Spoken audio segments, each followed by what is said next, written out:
Welcome to bird media. నేను మీ Pawan Krishnamurthy. Congress party ఆలోచన తీరు మరియు అమలు విధానంలో లోపాలను ఒకసారి పరిశీలిస్తే ఒక స్పష్టమైన విరుద్ధత కనిపిస్తుంది. వాళ్ళ సంకల్పం ఒకటి, అమలు చేసేది ఇంకొకటి. ప్రభుత్వ భూములను రక్షించడం, చెరువులు నాళాలను కాపాడడం వంటి అంశాల్లో కాంగ్రెస్ ప్రభుత్వం ప్రకటించినటువంటి వాళ్ళ ఉద్దేశం మంచిదే, అందరూ ప్రశంసిస్తున్నారు. కానీ సమస్య ఆ ఉద్దేశంలో ఉందా? కాదు, దాన్ని అమలు చేసే విధానంలో ఉంది. నిర్ణయాలు కఠినంగా ఉండొచ్చు, కానీ అవి సామాజిక వాస్తవాలను అంచనా వేసి తీసుకోవాలి.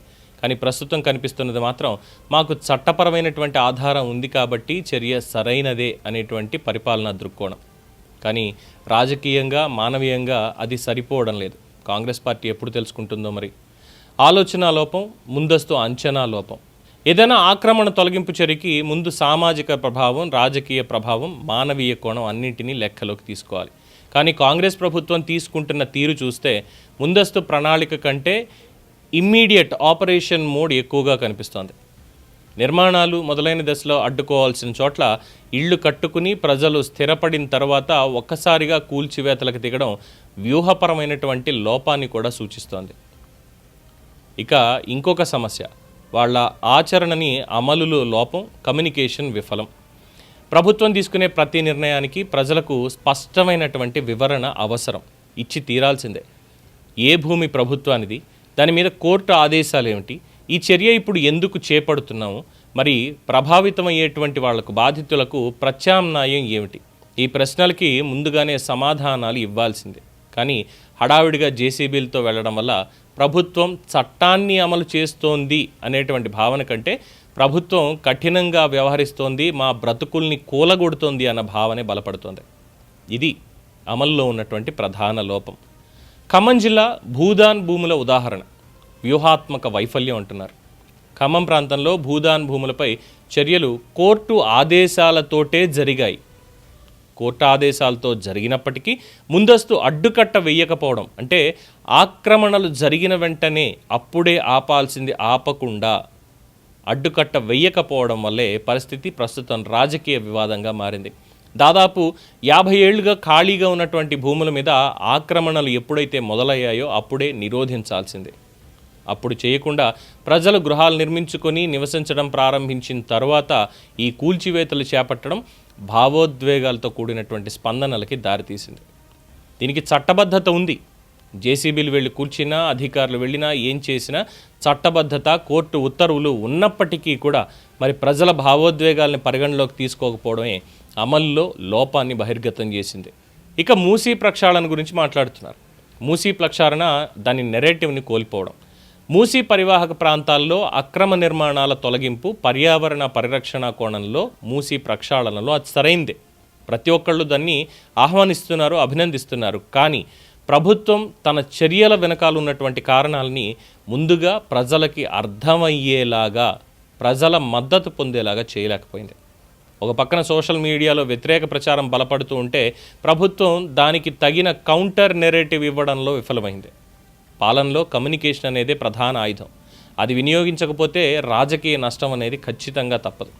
సో ఓవరాల్గా చూస్తే కాంగ్రెస్ పార్టీ ఆలోచనలో ఉన్న సంకల్పం చాలా స్పష్టమైనది, బలమైనది, అవసరమైనది అయినప్పటికీ అమలు దశలో వ్యూహపరమైనటువంటి లోపాలు, కమ్యూనికేషన్ లోపాలు, అలాగే మానవీయ కోణం లోపాలు కనిపిస్తున్నాయి.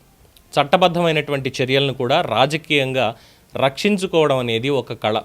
ఆ కళలో రేవంత్ రెడ్డి ప్రభుత్వం ప్రస్తుతం బలహీనంగా కనిపిస్తోంది. మీ నిర్ణయాల్లో కఠినత్వం ఉండొచ్చు, కానీ వాటి అమల్లో కాస్త సున్నితత్వం ఉండాలి. ఆ సున్నితత్వం లేకపోతే ప్రతి చర్య కూడా మీరు ఎంత అభివృద్ధి పరంగా తీసుకునేటువంటి చర్య అయినా అది వివాదంగానే మారుతుంది. దీనికి ఎగ్జాంపుల్ చెప్పుకోవాలి అనుకుంటే మూసీ ప్రక్షాళన అనే పేరుతో కొన్ని చోట్ల జరిగినటువంటి కూల్చివేతలు.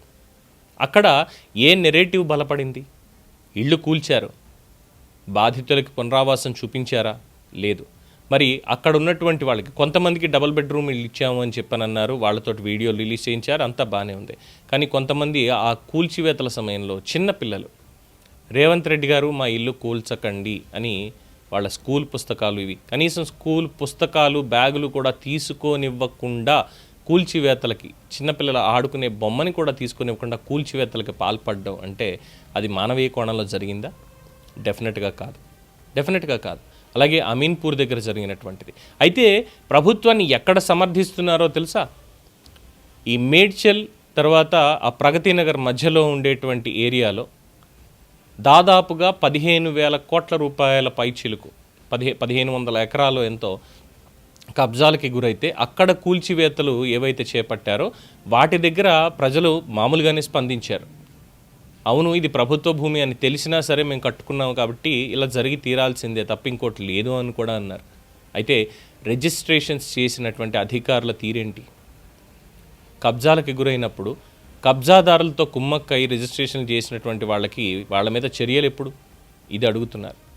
సో అమలులో సున్నితత్వం లేకపోతే ప్రతి చర్య రాజకీయ వివాదంగా మారుతుంది. అది ఖమ్మం జిల్లా అయినా, ఖమ్మం భూదాన్ భూములైనా, లేదంటే అమీన్పూర్ దగ్గర అయినా, లేదు అంటే మేడ్చల్ అయినా, లేదు అంటే మూసి అయినా అదే రాజకీయ వివాదంగా మారుతుంది. అదే ప్రస్తుతం జరుగుతున్నటువంటి పరిస్థితి అని చెప్పొచ్చు. సో రేవంత్ రెడ్డి ప్రభుత్వం తీసుకునేటువంటి నిర్ణయాలు మంచివైనప్పటికీ కూడా వాటి అమలు దగ్గరకు వచ్చేసరికి మాత్రం అపవాదులు, వివాదాలు తప్పడం లేదు. ఇది సొంత తప్పిదమై తప్పితే ఇది ఎవరో మిస్లీడ్ చేస్తే జరిగినటువంటిది కాదు అనేది మాత్రం చాలా స్పష్టం. సో ఇప్పటికైనా ముఖ్యమంత్రి గారు, అధికార గణం దీని మీద దృష్టి పెట్టి భావోద్వేగాలకి కూడా కాస్త ప్రాధాన్యత ఇచ్చి తప్పు ఎక్కడ జరిగింది ఏంటి, ప్రభుత్వ భూమిని వదిలేయండి అని చెప్పడం లేదు, కానీ దాన్ని చట్టబద్ధంగా తీసుకోవడానికి కూడా ఒక పద్ధతి ఉంది. ఆ పద్ధతిని అన్ని రకాలుగా ఆమోదయోగ్యంగా అమలు చేయాలి అని ప్రజలు కోరుతున్నారు. దీని మీద మీ అభిప్రాయం తెలియచేయండి. చూస్తూనే ఉండండి ది బర్డ్ మీడియా.